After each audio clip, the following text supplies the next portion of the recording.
नमस्ते अनि हार्दिक स्वागत छ यहाँहरु सबैजनालाई प्रोग्राम स्वीट टक्समा। हामी स्वीट टक्समा रहेर विभिन्न विषयवस्तुमा रहेर कुराकानी गर्छौं, कुनै एउटा टपिक्समा रहेर कुराकानी गर्ने गर्छौं। विशेष गरी हामीले हेल्थ सम्बन्धी चाहिँ विषयवस्तुलाई उठाउँछौं र अन्य विषयवस्तुलाई नै उठाउने गर्छौं।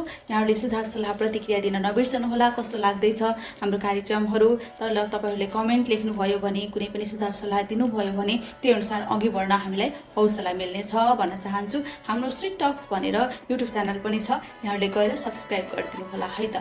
म हो कोपिला। यहाँहरुलाई कस्तो खालको टपिक्समा कुराकानी यहाँहरुलाई चाहिएको छ तपाईले कमेन्ट पनि गर्न सक्नुहुन्छ। यस्तो कुरामा बोल्दिनुस् भन्न चाहनुहुन्छ भने त्यही अनुसार हामीले अध्ययन गरेर यहाँहरुलाई त्यही अनुसारको हामीले केही जानकारी दिने छौं भन्न चाहन्छु। आज हामी जन्डिसको विषयमा कुराकानी गर्ने छौं। जन्डिस भनेको के हो, जन्डिस हुँदा के खाने के नखाने भन्ने विषयमा कुराकानी गर्ने जमर्को गरिरहेका छौं है त।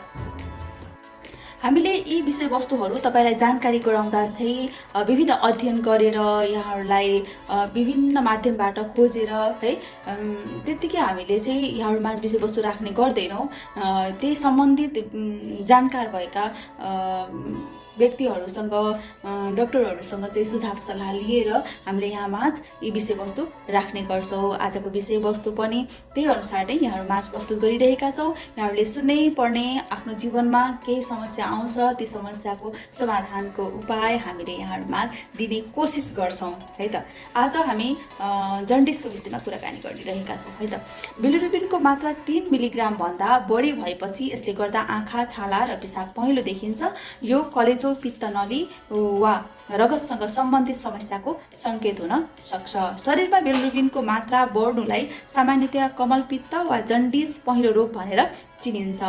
जन्डिस तब हुन्छ जब रगतमा बिलिरुबिनको मात्रा अत्याधिक बढ्छ, जुन रातो रक्तकोशिकाको विघटनबाट उत्पन्न हुन्छ।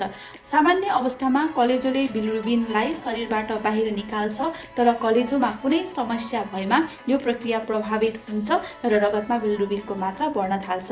यदि तपाईहरुलाई अहिले मैले यस सम्बन्धी चाहिँ लक्षणहरू पनि भन्ने छु यहाँहरुलाई। लक्षणहरू त्यही अनुसार लक्षणहरू भयो भने एउटा बिलिरुबिन भन्ने टेस्ट हुन्छ, त्यो टेस्ट तपाईहरुले गराउनु भयो भने त्यहाँ चाहिँ पत्ता लाग्छ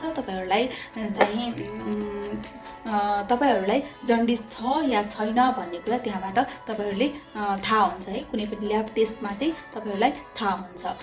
त्यसैगरी गतमा बिलिरुबिनको मात्रा 3 मिलिग्राम भन्दा बढी भएपछि यसले गर्दा आँखा, छाला र पिसाबमा पहेँलो देखिन्छ। यो कलेजो, पित्तनली वा रगतसँग सम्बन्धित समस्याको संकेत हुन सक्छ। समयमै उपचार नगरेमा गम्भीर समस्या निम्ताउन सक्छ।